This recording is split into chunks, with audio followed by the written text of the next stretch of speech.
A winch of radius 7 centimeters is used to reel in fishing line on a boat. The winch rotates, accelerating from rest for a total duration of 1 second, with a constant angular acceleration alpha up to an angular velocity omega max of 2.6 radians per second.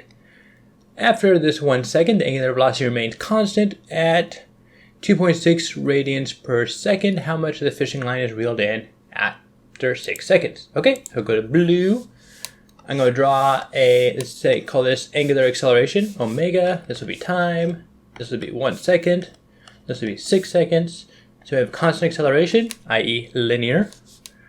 And then we have constant angular speed at that point. So this is a total of 5 seconds long. This is 1 second long. And we got a picture here. Excellent, excellent. Good picture, good picture. Okay, so let's see here. So first I'm going to think about the relationship between linear and angular. So x equals r theta. Nope. Velocity equals r omega. And acceleration equals r alpha. Okay, that's good, good. Now I'm going to write down the kinematic equations. So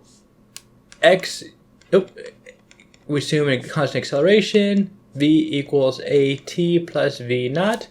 At this point, you probably have these memorized from doing it with the linear.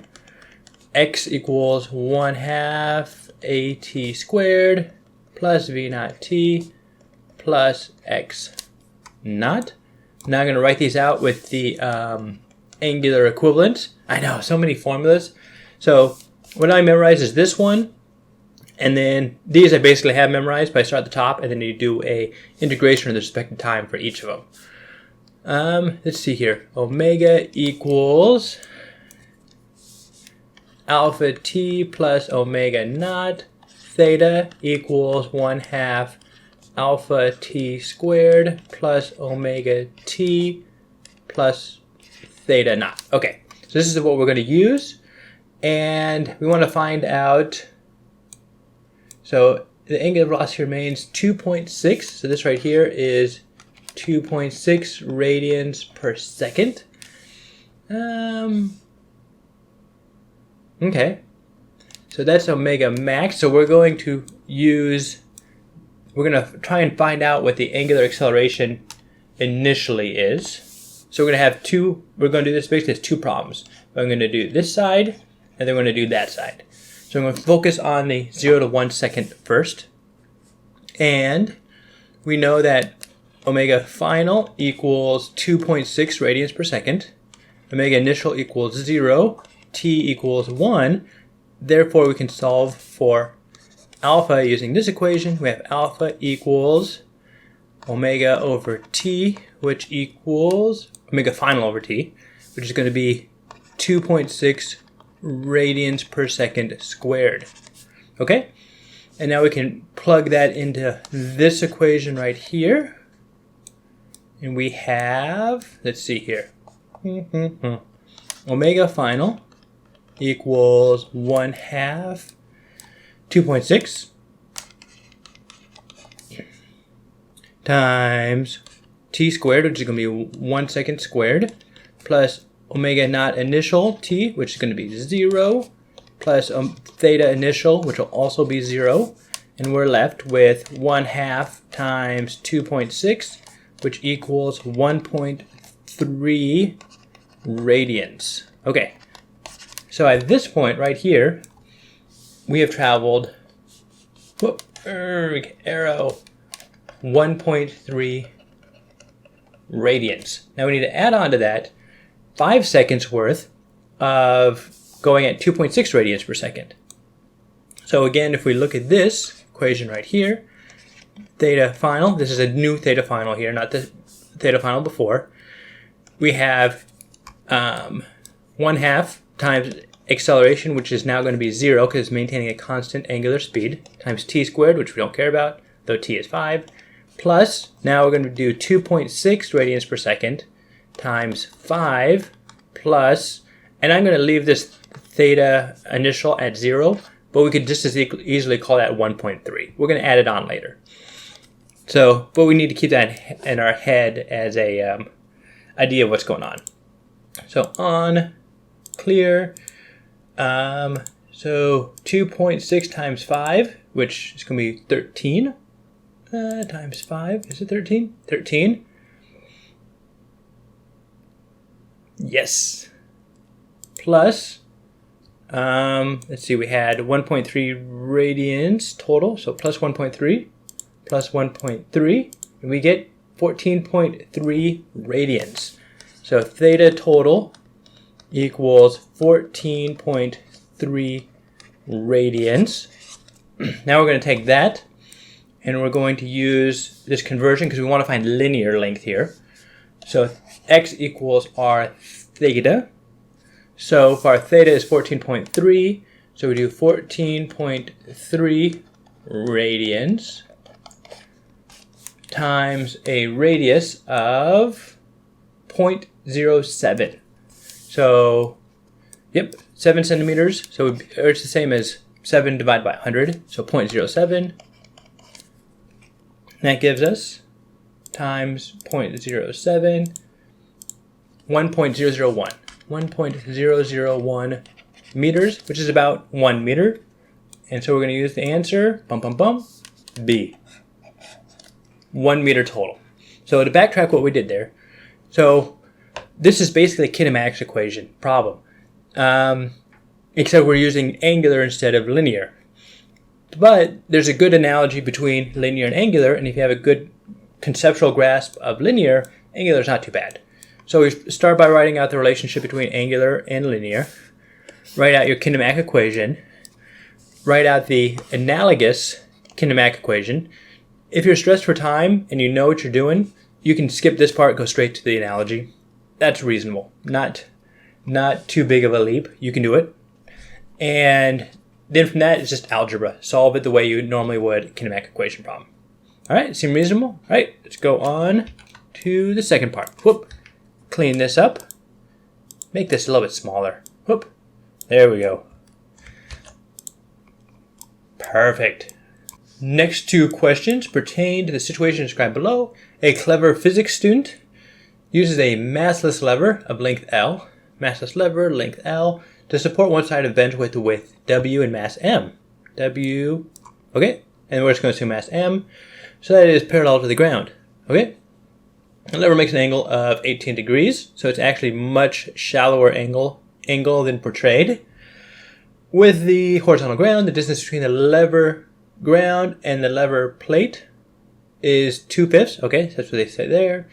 As shown in the figure to the right, there is no friction acting at the plate lever contact, but the lever does provide a normal force of 35 newtons.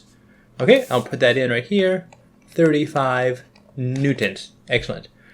On the edge of the bench, note the point of contact of the lever with the ground remains fixed. Okay?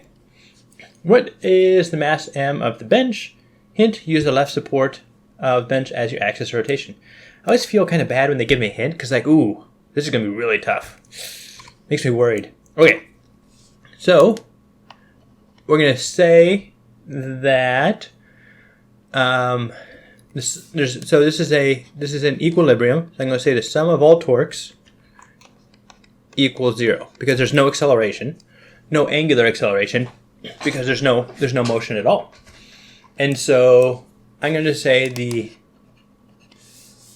torque clockwise equals torque counterclockwise. So the torque counterclockwise is going to be this way. Torque counterclockwise. And this will be the torque clockwise. So write down the definition of torque real quick. Torque equals R cross F. Make some little vectors there. And this is basically going to be the same as R. I'm going to write this as R perpendicular times F. So that's going to be the magnitude. So the idea here is the only the perpendicular portion of the radius is going to matter.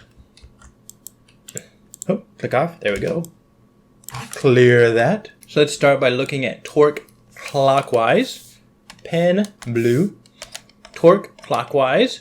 So that will be, now I'm going to do counterclockwise first. Sorry, don't mean to get your hopes up. So we have our force going this direction. And we have our radius going this direction. So what we're going to look then is for this angle right here. And that's hard to tell what that is. So I want to find a relationship between this angle and that angle. And so the way I'm going to do this is redraw this bar right here to an extreme angle, which is actually probably closer to the real angle, but that's not. So we have this, we have that. So if we drew the bar like this would be a very small theta, and this would give us a very small theta right here. And so I'm going to say that this angle is the same as that angle. Zero geometry, just intuitive looking at that. It's like, well, there's probably a relationship here. Yep, I'm going to say it. I'm going to say that's true. As this angle gets shallower, that angle gets shallower. So I'm going to say that those are the same angle. So then, I know, it's not good geometry. So I'm going to call this theta.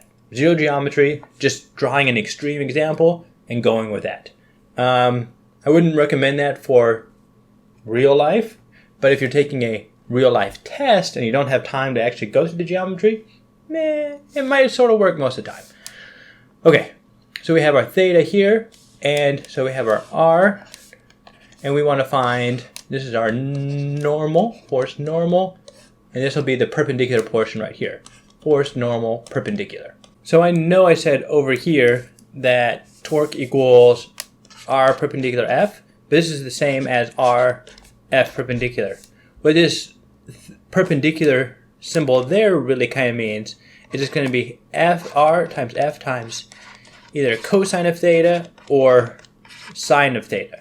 Cross product is the sine theta between these two angles, but depending on which theta they give you, you're not really sure if it's going to be the sine or cosine of that. That's why I like to think of it in perpendicular and use cosine or sine, whichever one is going to give you the perpendicular. So that's how I can find the perpendicular with force instead of perpendicular r. Either way works.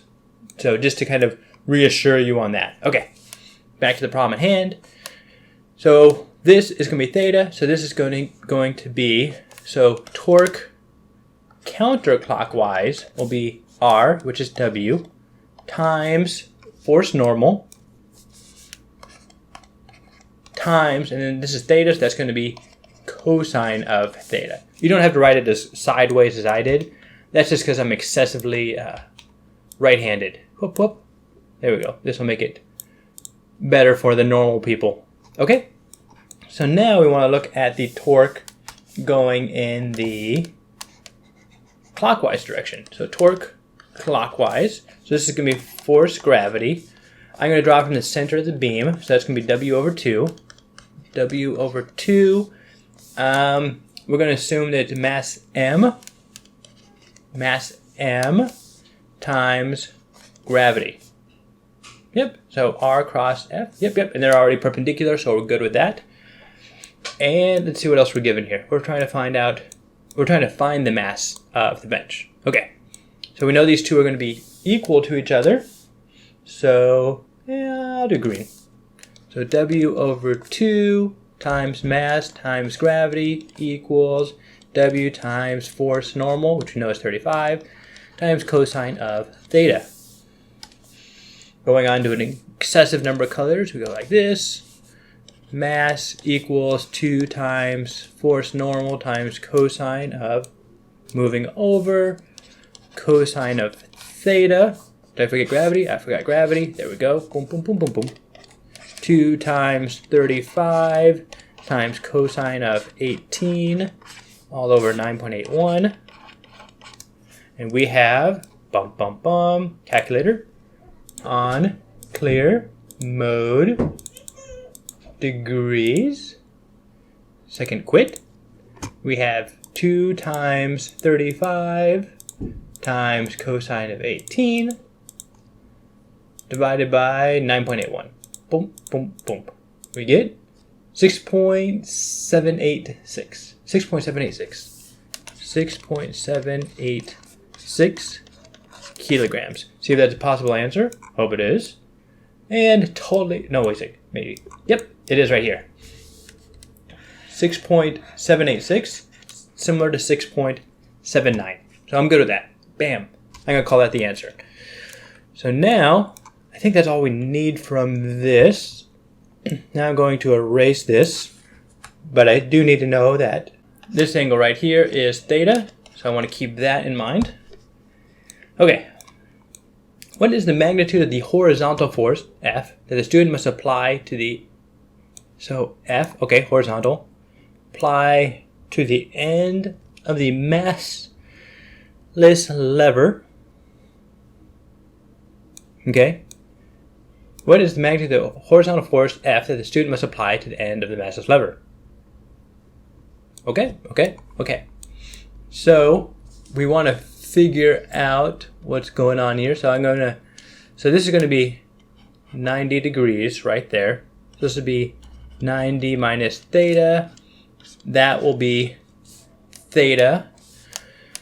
So again, what we're going to try and do here is do a torque balance. So I'm going to erase this real quick, but kind of keep in mind what it is. So we have a torque. This will be counterclockwise due to the student. And then we're going to have a torque. This will be clockwise due to the bench. And so the torque counterclockwise. So if we say here, so this would be theta. This would be 90 minus theta. So we're going to want that right there. No. That right there. Perfect. So we want that value of F right there. So if that's 90 minus theta, so that angle, I'm going to call this phi, be 90 minus theta, which is like 72, I think, because theta is going to be 18. 72 degrees. So the torque counterclockwise will be R, which is L, times force the student's applying, but only the perpendicular portion is going to matter, so that portion right there. So we're going to multiply that by cosine of 72, which is going to be, which would also just be the same as sine of 18. But for me, visually, cosine of 72 seems easier to understand. Okay, and then we're going to have torque clockwise, which is this one, R cross F, which will become, okay, this is by cross product. There we go. This actually gives us a vector, but I'm going to kind of just drop the vector right now. I'll make it an arrow instead of an equal sign. So we have R, which is going to be 2 over 5 times L, and then the force is going to be 35 newtons. So I'm going to call that force normal. So here's the lever. This is perpendicular. So this is going to be the sine of theta, which is sine of 1, or sorry, not theta, sine of the perpendicular angle right there, which is 1. Since they're already perpendicular, that's good. And we can now set these two torques equal to each other. So we have 2/5 L times mystery force of the student times cosine of 72. Whoa, what did I, whoa. Normal L, not 2/5. That equals this. 2/5 L times force normal. Excellent. There we go. Oh, green for canceling. So cancel. Force the student, which is what we're looking for, is 2/5 times force normal, which is 35, over cosine of 72. Bam. Yes. Okay. So calculator time. On 2/5, which is 0.4, times 35 divided by cosine of 72. We get 45.3. 45.3, and this will be newtons. Look back over here. Zing. 45.3 right there. So 45.3 is the answer. And yeah, I think that's how we do that one. So to backtrack, kind of get a big picture of what happened here, what we did, clear, we were looking for, all right, how much force pushed in this direction are we going to need to hold up this bench? And so we're like, all right, so to hold it up, we're going to have a torque balance. So torque clockwise will be torques counterclockwise. And from there, we know that torque is, I probably should write a little bit straighter. Torque equals R cross F. And then we can reinterpret that as magnitude of R perpendicular F, or R times F perpendicular. Either one's fine because it's just a cosine or sine of theta. So that is the general idea and gist of how we solve this problem. Hope that helped. I will see you next time.